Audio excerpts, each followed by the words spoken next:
La parole est immédiatement à Sonia Sénéviriatné de l'EPFZ. Le titre de son intervention est « Réchauffement climatique, événements extrêmes et climat régional ». Vous avez la parole.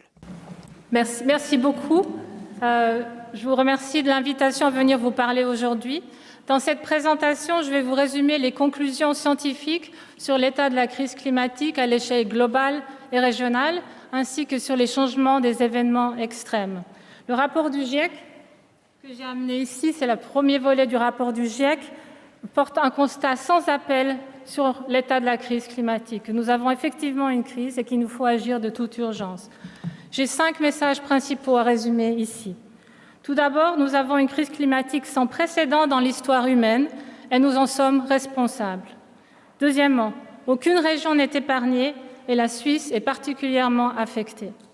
Troisièmement, toute augmentation du réchauffement global implique des événements extrêmes plus intenses et plus fréquents.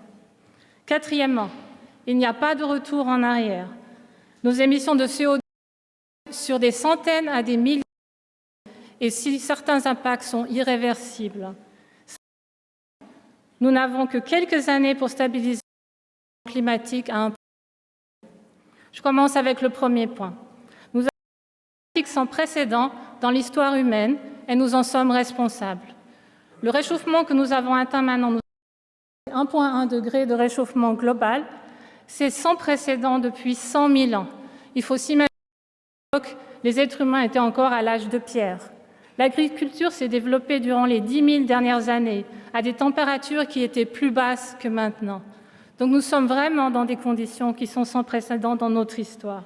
Par ailleurs, la responsabilité humaine est sans équivoque, c'est la conclusion encore du rapport du GIEC. Nous voyons que nous avons très clairement contribué à ce réchauffement, et non seulement à une partie du réchauffement, mais vraiment à la totalité du réchauffement qui a été observé depuis le milieu du XIXe siècle. C'est principalement dû à nos émissions de CO2 qui sont associées à la consommation d'énergie fossile et à la déforestation. En particulier, la consommation d'énergie fossile est la principale cause des émissions actuelles de CO2. Ça contribue 85 à 90% des émissions de CO2 actuellement, donc la combustion de pétrole, de gaz. En Suisse, c'est également le cas. 95% de nos émissions de CO2 à la consommation d'énergie fossile, dont 3/4 à la consommation de pétrole. Chaque CO2 émise en plus induit plus de réchauffement global. C'est-à-dire que chaque fois que nous sommes la cause de la combustion d'énergie fossile en plus, nous savons que nous allons induire plus de réchauffement. Mais bien sûr, de l'autre côté, chaque tonne évitée permet d'éviter un réchauffement additionnel. Sur le deuxième point, aucune région n'est épargnée par le réchauffement climatique et par les conséquences du changement climatique, et la Suisse est particulièrement affectée.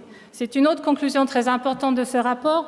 Nous avons fait une analyse des changements des événements extrêmes dans toutes les régions du monde, et nous voyons que chaque région montre des exemples de changements d'extrêmes d'une façon ou d'une autre. Certains, c'est les canicules, d'autres les sécheresses ou les précipitations extrêmes. Et la Suisse est particulièrement touchée. Nous sommes dans une région, l'Europe centrale et occidentale, qui est touchée par ces 3 phénomènes, à la fois par les changements de canicule, les changements de précipitations extrêmes et les changements de sécheresse. Maintenant, nous savons que nous avons déjà une grosse augmentation, comme je l'ai mentionné, des événements extrêmes. Nous avons aussi des événements dont nous pouvons dire clairement que les émissions humaines ont contribué au fait qu'elles ont eu lieu. Par exemple, si vous pensez aux événements de l'année passée, au Canada, à des latitudes similaires qu'en Suisse, il y a des températures de 49,5 degrés qui ont été atteintes. Il faut imaginer qu'à ces températures-là, le béton commence à fondre, les rails de train commencent à se déformer. Donc nous pourrions avoir ce genre de conditions en Suisse également et maintenant. Un autre exemple, c'est les changements de précipitations extrêmes. L'air chaud peut contenir plus d'humidité, donc les précipitations ont tendance à être plus intenses. Nous l'avons vu par exemple en Allemagne aussi l'été passé, avec des précipitations très intenses qui ont induit de nombreux décès.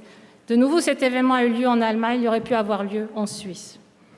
Donc clairement, nous sommes touchés, et pour donner de nouveau l'exemple de la Suisse, nous avons un réchauffement particulièrement important. Nous avons déjà dépassé 2 degrés de réchauffement régional en Suisse, donc le double du réchauffement global. Et nous avons déjà en Suisse des gens qui meurent du réchauffement climatique. Les études épidémiologiques le montrent. Sur le troisième point, il y a un lien direct entre le réchauffement global et le changement d'événements extrêmes. Toute augmentation du réchauffement global induit des événements extrêmes plus intenses et plus fréquents. Et ce n'est pas seulement le cas pour des gros changements, mais même pour un demi-degré de réchauffement ou même un dixième de réchauffement. Je vous donne un exemple sur les canicules à l'échelle globale. Si vous prenez les événements qui avaient lieu uniquement une fois tous les 10 ans, ces événements maintenant ont lieu 3 fois tous les 10 ans, c'est-à-dire qu'ils sont 3 fois plus fréquents.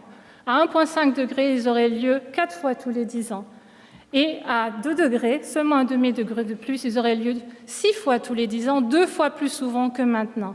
Donc vous voyez très clairement que même ce demi-degré a des implications très importantes pour ces changements d'événements extrêmes. Et dans les faits, même un dixième de degré compte. Je voudrais aussi mentionner le fait que les sécheresses ont d'autres impacts à l'échelle globale, aussi sur le rôle de la végétation que Markus Fischer a mentionné, puisque plus que le réchauffement augmente, plus les sécheresses vont avoir des impacts sur la végétation, ce qui va aussi impacter leur capacité à capturer du CO2, donc à servir en fait de puits pour nos émissions de CO2. J'arrive au quatrième point qui est absolument essentiel pour moi. Il n'y a pas de retour en arrière. Les émissions de CO2 ont des impacts sur des centaines à des milliers d'années, y compris de nombreux impacts irréversibles. Le CO2, une fois émis, reste dans l'atmosphère des centaines à des milliers d'années. C'est pour ça que nous avons affaire avec un problème qui est tout à fait différent des autres problèmes auxquels nous avons l'habitude de faire face. Dans la plupart des autres problèmes, lorsque nous arrêtons la cause d'un problème, le problème se résout. Mais ce n'est pas le cas dans le cas du changement climatique. Si nous arrêtons toute émission de CO2, le climat va simplement se stabiliser au niveau que nous avons actuellement, avec quand même des événements extrêmes plus fréquents tels que nous les avons déjà maintenant. Donc ça veut dire que les changements que nous avons déjà vus ne disparaîtront pas. Par ailleurs, si nous stabilisons le réchauffement climatique global, il y aura certains changements qui auront encore lieu après, par exemple l'augmentation du niveau des mers et la fonte des glaciers, ce qui est le cas en Suisse. Donc il n'y a pas de retour en arrière. Nos émissions ont des conséquences pour plusieurs centaines de générations humaines et notre responsabilité est donc énorme. J'arrive au cinquième point. Il ne nous reste que quelques années pour stabiliser le réchauffement climatique à 1,5 degré. Si nous continuons d'émettre le CO2 au niveau actuel, nous aurons épuisé notre budget de CO2 en seulement quelques années, en 7 à 12 ans. Si nous voulons limiter le réchauffement climatique à 1,5 degré, ça a été mentionné, nous devons diminuer nos émissions de CO2 très rapidement, de moitié d'ici 2030. Par ailleurs, nous devons arriver à un budget neutre très rapidement, en moins de 20 ou à 30 ans. Donc l'objectif doit clairement être de ne plus consommer ni de pétrole, ni de gaz, ni de charbon. Ça veut dire aussi que nous aurions moins de dépendance des pays non démocratiques qui exportent ces énergies fossiles.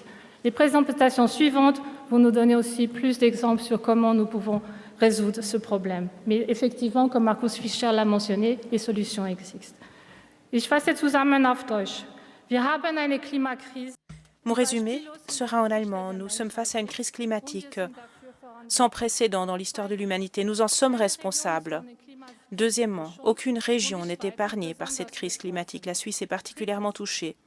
Troisièmement, toute nouvelle augmentation du réchauffement mondial provoquera une accélération, un renforcement de la fréquence des événements extrêmes. Quatrièmement, il n'y a pas de retour en arrière. Les conséquences seront là pour des siècles et ces conséquences en partie seront irréversibles. Quatrièmement, il ne nous reste que quelques années pour stabiliser le réchauffement à 1,5 degré. Merci pour votre attention.